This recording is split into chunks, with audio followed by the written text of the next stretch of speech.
This is Lauren. This is Trey. And this is the Partnership Podcast. Hello again, it's me. We're still talking about sexy times. Turn-ons, turn-offs. You know the vibe. Ooh, and then, have you seen this? Have you heard about this? The Peace on Earth trend. We share our valuable opinions on it. Enjoy.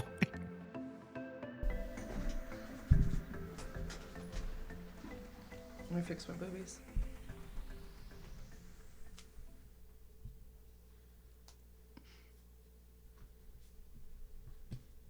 Ooh, hey, Partnership Podcast. Welcome back. It's Lauren and Trey. We back. America's fucking sweethearts. No. I'm gonna sell out so fast. Yes, you are. You're gonna be the one. Well, I'm gonna sell out so fucking fast. If you know what's right, you will. Oh, my projector, you. I'm gonna get calf implants. That's what I'm gonna do with the first check. Ow. Why calf? Because I want to dunk. Would that what? Welcome back to the Partnership Podcast with Lauren and Trey. What are we chopping up today, babe? Well, I promised the people last week that we would talk about things like distraction, things that can get in the way of sexual encounters and things that turn us on and off. Let's talk about this a little bit. Yes. Because I would not be the person who gets turned off by the presence of my family in the other room. That actually is really, really hot to me. How Why? would you dive feel? into that. Is it everybody that someone would be in the next room, or is it just your family? No, it's Be anyone. very careful. Why?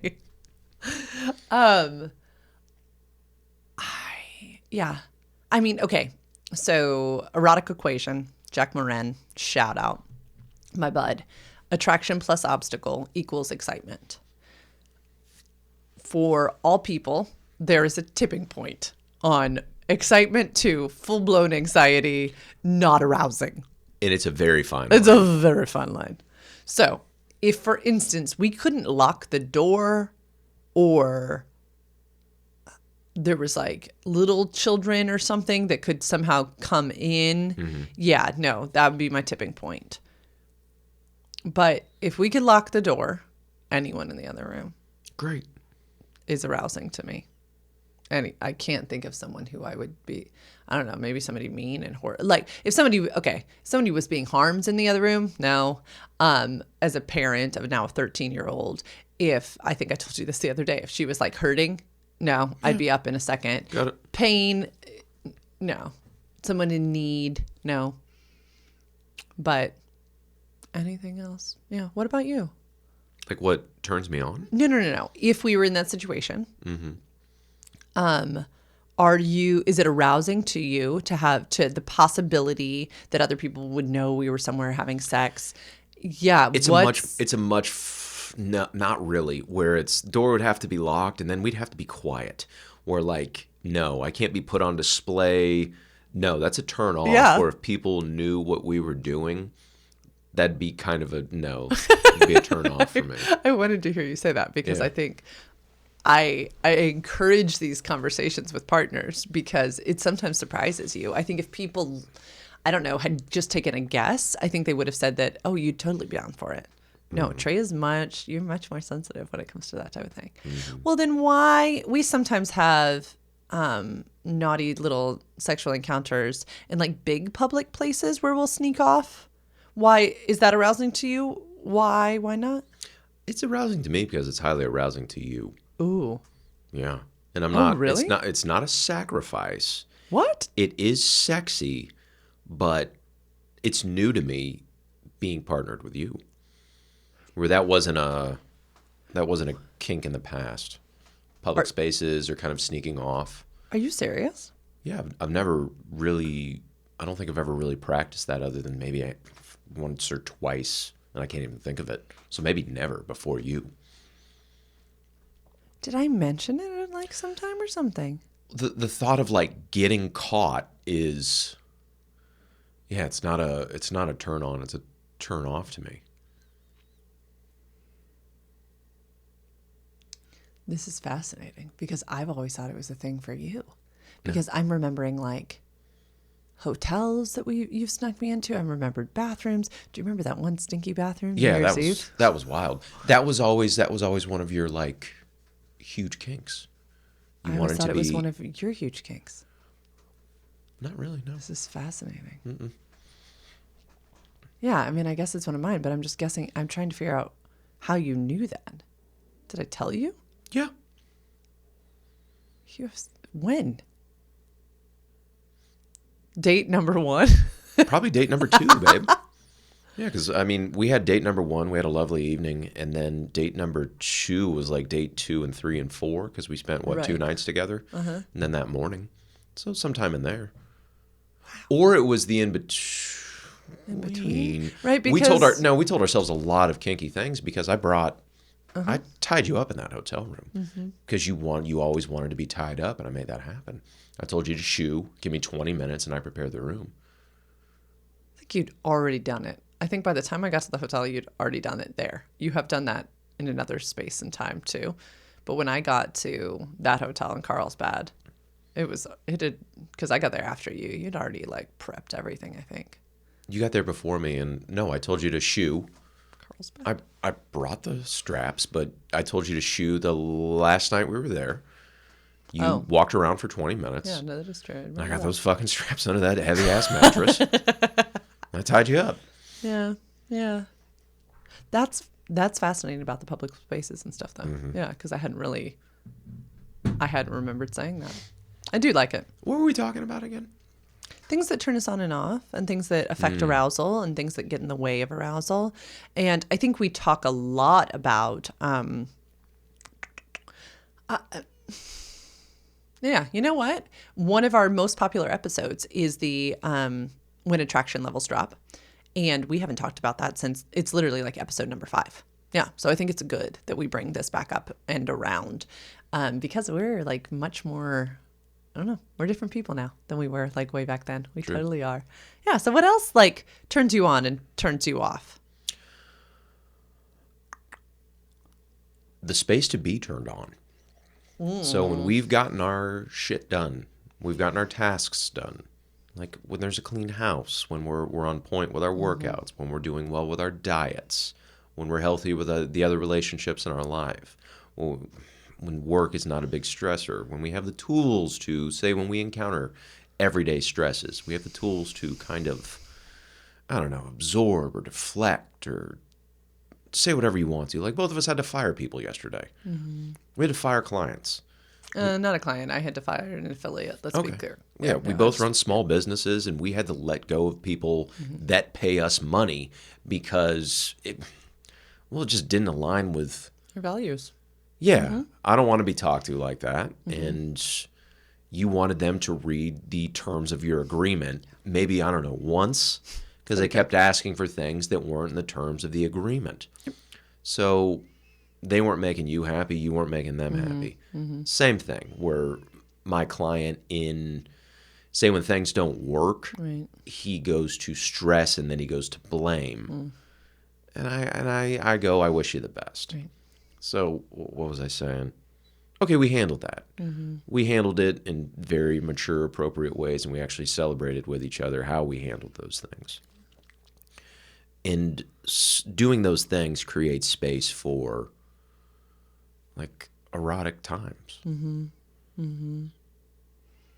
Right now, it's been probably this week where I haven't watched pornography because I'm just curious on, like, desexualizing my brain just a little bit, which it's hard to do. Yeah. Because I love an imaginative fantasy and I love like looking at images. I really do enjoy that. But I'm curious where like does it make more space for arousal in the moment or the buildup? And it does. Say if I don't masturbate and if I don't like seek those things out, like maybe in the morning, and I kind of wait for, the physical interaction to take place with my partner, Lauren, does it create a more heightened sexual experience? And most of the time it does. It 100% correlates. So, yeah, those are the things that, being a good fucking person helps with sex. Yeah, I hope the audience picked up on this because a thing I will go to my deathbed saying is that we turn ourselves on and off, that it has actually very little to do with our partner. If we've chosen, well, we like our partner. I hope everyone heard how many things you just said that had to do with you and how many had to do with me. I don't think any. Any of them. Or I want to make sure that I want you to be doing the same thing. I want you to have the space to like run your business, the space to exercise, the space to go get your nails done because that makes you feel pretty. The space to be a good mom. Space to cook. Coming home to a clean house. Is that all on me? Absolutely not. But I contribute. Yeah. I am always endlessly fascinated by this concept of desirability, right? When we feel desirable, we are so much more likely to initiate sex, to think about sex, to imagine sex with our partners, to all of these types of things. And so, forgive me if I'm wrong, but I feel like every single one of those things you mentioned a moment ago makes you feel more desirable. Yeah, and also when I've done the work. Yeah, of any kind, body, heart, and soul. Yeah. Again, And, yeah. Yeah, or just like not put bullshit into my body where I'm almost 40 now and like 2 days of eating like shit, it shows up so fast. He's also a petite little man. Yeah, I'm a tiny man. I can fit in a shoebox. Yeah, ask me. It turns me on and off. Yeah, what turns you on and off? Yeah, so many of those same things. Like being able to just be, though, too, right? Having space, having creativity. Creativity really turns me on. I would, let me say all of the things that Trey just said. Yes. I think the things where maybe it differs too is I am stimulated in such a beautiful way by my friends, my relationships, a night out with my friends. You always tease, like if I'm going to get dressed up and go out with the best friend or with Wednesday S, you know that I'm going to try to like come home and get some. It's hot. It's just, I feel more like me, especially I invest my time very carefully with people and in this almost 40 body of mine. And so when I'm going to go spend some time with these people, it's usually affirming and celebratory and heartfelt. And we're both like building each other up over this whole time. So by the time I get back to you, I feel like $1,000,000. So I'd encourage everyone to look at those types of friendships because we can either have friendships that bring us to more of ourselves or that drain us. Right? Because there's a lot of reasons people come home from being out with people and either, they drank, to oblivion because they didn't want to be there in the first place, or, they weren't affirming friendships. They were draining friendships. But yeah, so I love going out and being with other people. I love a good, work day, a powerful work day. Yeah, that feels good. Exercise, which for me, it's just movement. It's completing these stress response cycles. It's really important to me that I attend to things like my nails because it's a pleasure practice of mine. It really puts me in my body and says I am worthy regardless of who else tells me I am. I'm worthy of investment in me. So that, but notice how so much of this has nothing to actually do with you, right? Open communication between us really turns me on. Heartfelt. I was really turned on when you told me you were on the books with your coach for January. That was a really big turn on. Any human being who is doing the work on themselves, huge turn on to me. Gets my fire burning. Mission and a purpose is a huge turn on. Ooh, a lack of neediness is a huge turn on to me. So that shows me you don't need me. And it doesn't feel, you mentioned this word obligatory earlier. It doesn't feel stifling or oppressive or codependent or getting shit done is a big turn on. Look at them reaching their goals and going after things. Your daily meditation practice is a turn on to me, right? You saying this is important for me, please no. This is my time and you shutting the door. Huge turn on to me. Yeah, you encouraging play or encouraging my dreams. I was bragging on you yesterday. That's a huge turn on. Because I come home and I get to be excited about sharing my day. And then if one of the big things in my day was like, I don't know, a 35-yard wedge shot, Yeah. I get to share those things. Or fantasy football, Yeah. making fun of the guys. Like the last place finisher, he has to wear a dog cone. Good. That's exciting. That's good. I sent his buddy an Amazon dog cone. That's He hilarious. sent me a picture of it. So he has to wear a dog cone out at a bar. That's amazing. Don't finish last. Sucks to suck. But I get to share those things. Like, Yeah. and that's, I mean, does that make me rock hard? No, but like it gives me space to get. Just a cut steal. To be seen and valued. Yes. To be seen and valued, yeah. I know that. I don't have to absorb criticism with you. Like I don't get hit with waves of like what's coming next. Yeah. Like we have healthy means of communication. Our nightly check-ins have been fucking game changers. Game changers. Where we go, hey, any ouches? Did I out you in any way today? And then if it's yes, we talk about it. If it's no, what moments brought you joy today? Yeah. And we do that every night now. And then it's been so important for me because I bottle. Where the things that do ouch me, I'll start bottling them up. And then they'll come out in weird ways a week or two down the line. Or I'll be really upset and I won't know why. And the answer is like I'm holding a bottle of, excrement. And I'm carrying it around too. It's my choice. You want to know something that surprised me about this ouch thing that I didn't realize would be a byproduct? Is that where you bottle, I have a hard time even acknowledging, right, when I get hurt. And yesterday we were having some conversation. Do you remember this? And for the first time in my life, I was able to go, okay, this was an ouch. I felt it in my body. Yeah. And I would have shared it at the end of the day. But instead I was like, hey, can I share something that would be an ouch that I would share at the end of the day? Can I just share it right now? I have never had a modality to do that. And I did. And we looked at it very inquisitively. And, I got to say, I think, you correct me if I'm wrong, like, can we agree to disagree? But this piece hurt me because I felt that I was dismissed or like made to feel that my opinion was incorrect and that the better opinion was this one.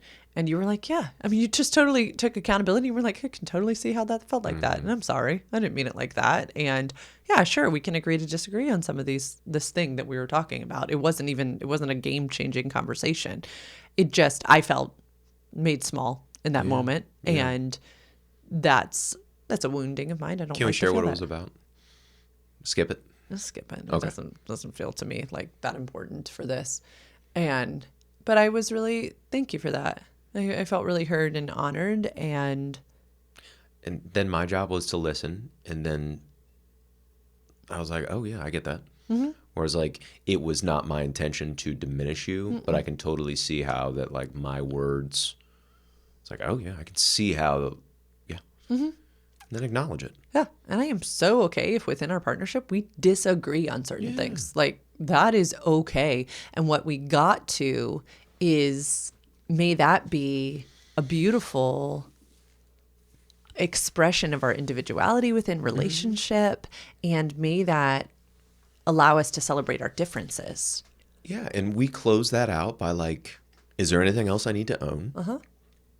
And then you say no, and then I go, and then you ask me, is there anything I need to own? And I go, no. And then we touch, and then we kiss, and then we watched TV, and the cycle was complete. Yeah. So then when we did ouch check-in after we were done watching TV, it was so cool because I was like, no, we already talked about it. Like, yeah, that ouch from earlier, and I don't have any others. And I just thought, whoa, I didn't anticipate that. I didn't anticipate this nightly check-in giving me words to say, because you have always given me permission to do this, hon. I just haven't had the muscle you've always said, babe, you can disagree with me. You can tell me, please don't say that. You can say, I don't like that. And it's not going to threaten my love for you. And yet it's interesting. We're doing the How to Be the Love You Seek book by Dr. Nicole LePera. And both of us are like, whoa, all the time.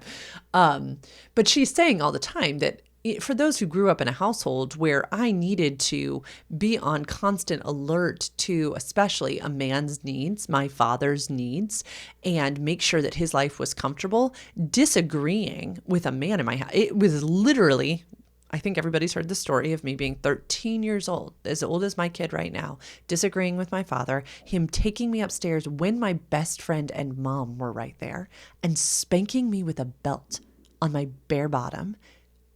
They could hear this entire thing.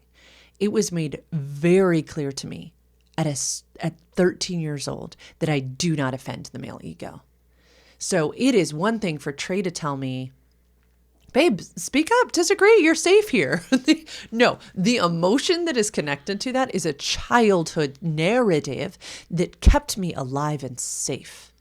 So we are working really hard to repattern some of these things right now for me to heal my nervous system and to work on self-affirmation work. But it's beautiful when a tiny tool like this gives me a different way to approach you, because the subconscious does not know the difference, right? My subconscious is like, don't you dare tell him, right? Don't you dare disagree. It was actually, last night's a perfect example, right? My father would have an opinion, but in my house, it was not an opinion, it was gospel, right? Because the umbrella thing, right? It was God, pastor, my father. And so to disagree with his opinion was literally not allowed, right? We had to say, may I appeal, like we were in a fucking court of law. If he didn't think we should go to someone's house. So I'm so glad we're talking about this. We need to fucking celebrate what I did last night. Good. Because I disagreed with an opinion of yours. Mm-hmm. It's not life shattering, right? I could have just shrunk into myself.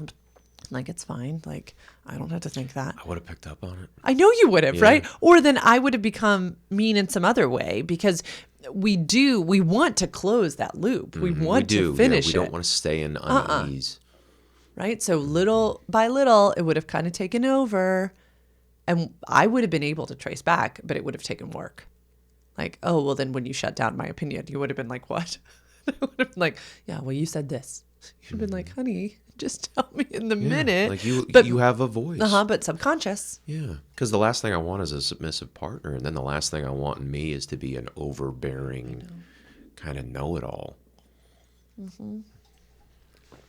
It's not I don't want that partnership, and we've never had that partnership. No. You're free to share your opinions, and a lot of the time, you're fucking right. That's the beauty of partnership. I lean on you. Right. Because I trust you the most. Well, and what's the beautiful... I need your counsel. You said, like we're rubbing together, to hopefully be more welded. And if I don't do the rub, right? If I don't rub against you and say, hey, I don't agree on that. And I think that we could handle that better. And I think that we can love others in a different way. Like I think you are entitled to your opinion and I'm entitled to mine, right? Yeah, that's how we grow. And then we don't make each other submit. No. Yeah, you had to deal with a lot of submission. Yeah. And it's really fucking sad. And if you're listening to this and you're in a partnership that does that, you need to find a space and then some tools on how to bring it up and see what happens.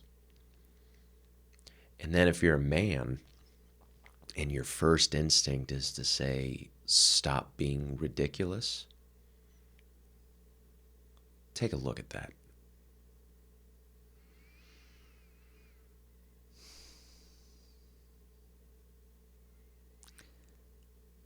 There's certain households where, I don't know, what do you want to call them? Traditional households where the man is in charge. What if he's a mess? And he doesn't really want to be in charge? Or what if he's a baby? I'm talking about like a 22-year-old man who's now running a family and maybe has a child.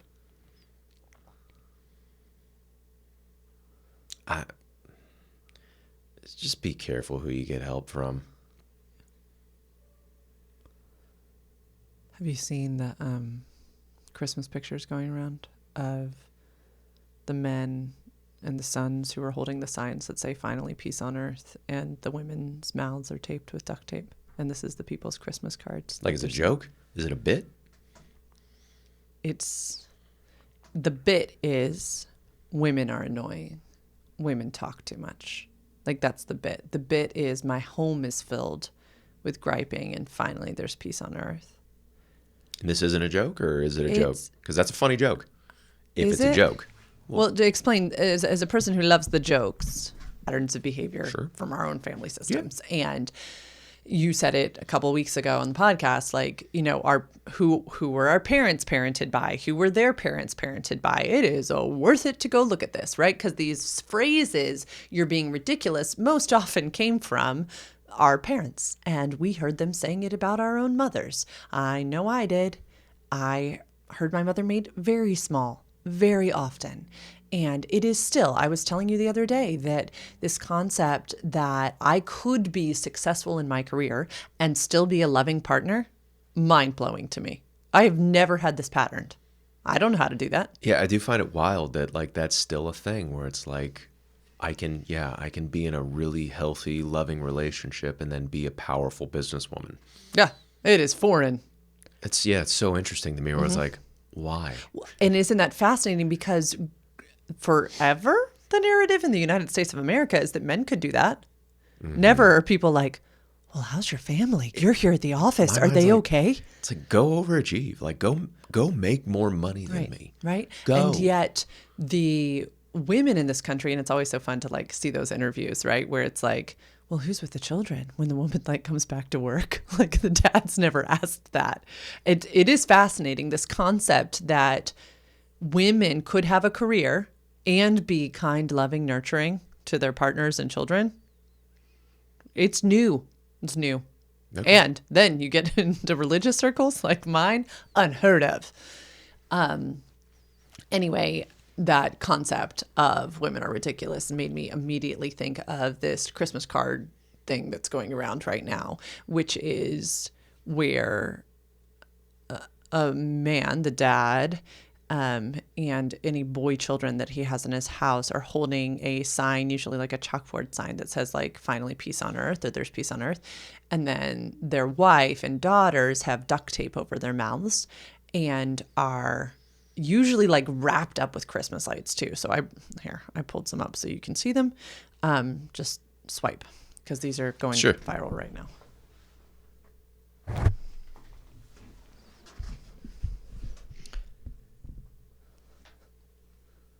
Okay. Yeah, I'll put a picture up. Yeah, there's a picture up of it on the thing if you have, I don't know, Spotify or YouTube. Oh, so this is a bit.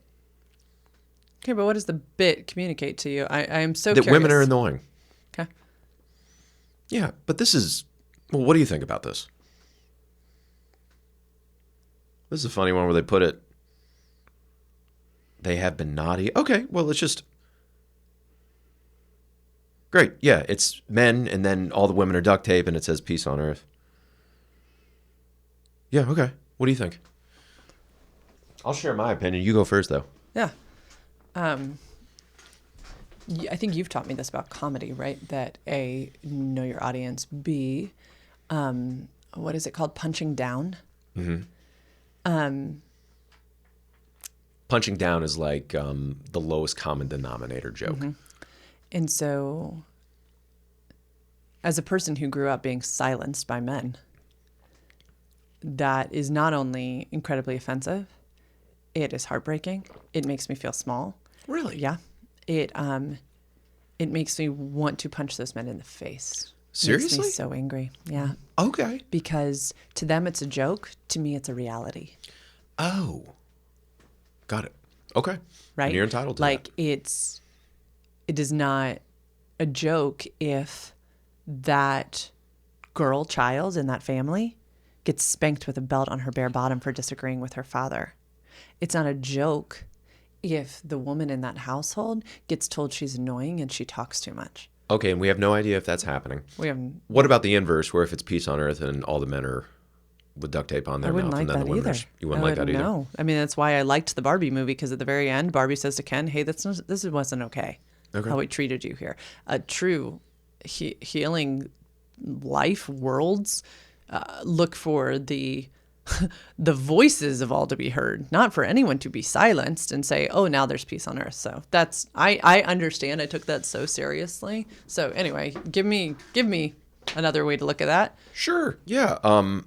As a pure comedy bit, it's hack, where it's lowest common denominator, where it's, 3 out of 10. So it's a below average joke.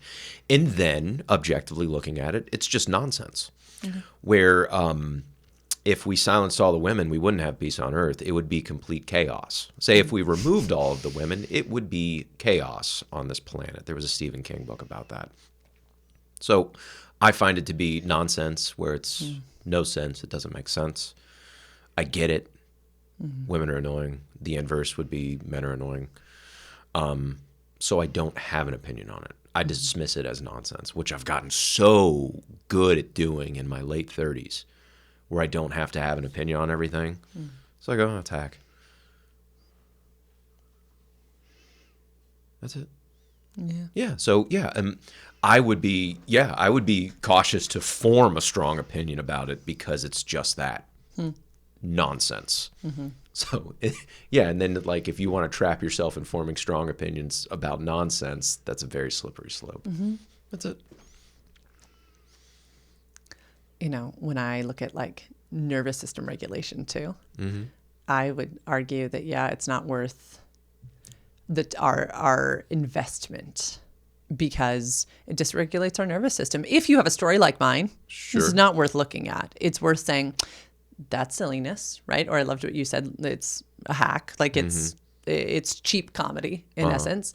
And I let it go. And I think sadly in this culture of sensationalism, we like to spread things around like that. Oh my gosh, did you see? And I even did it. I just did it right now. Yeah. And I think it dysregulates our nervous system, when instead we could be focused on taking a walk by the waterfall and loving on our kids and drawing and playing and having meaningful conversations. So I apologize for even bringing that up, but I think it's an example of how, giving it less power is dismissing it. Correct. And then hopefully doing meaningful work like this, where people can have more nuanced conversations of, oh, I can still stand in my own power and not need to make somebody else small. Mm-hmm. Right? Because what that type of imagery says is, oh, the way a man's voice is heard is by silencing a woman's. And it's not true. We don't need to make other people small so that we can feel big. Other people can be celebrated and be free to speak, and we can still have space to speak. It's a scarcity mindset. We don't need to do that. Cool. Yeah. Great. Yeah. You got to wrap it up? My arms aren't crossed, but I am ready to leave this chair. Did you see it on camera? 100%. Yeah. I've been teasing 100%. Trey about it. Now I know always when he's ready to go, when he starts to close off his body language. But no, we can close up. Happy New Year, everybody. 2024. Wow. Crazy town.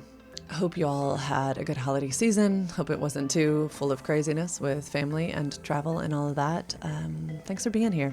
Please do your own research, form your own opinions about things like images like that go around. Do your work on yourselves. Remember, Adrienne Marie Brown says, there's your work, there's my work, and there's our work. Hopefully this podcast gives you some our work to do. Hopefully it sparks some conversations.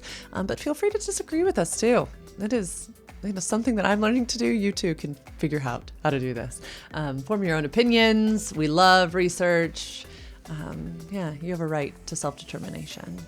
If you want to work on partnership, nuance, fun stuff like that, sex, you can reach out to me. Go to sexedforyou.com/free consult and tell me why you think working with a certified holistic sexuality educator would be good for you. Have a beautiful, beautiful rest of your day, y'all. Bye.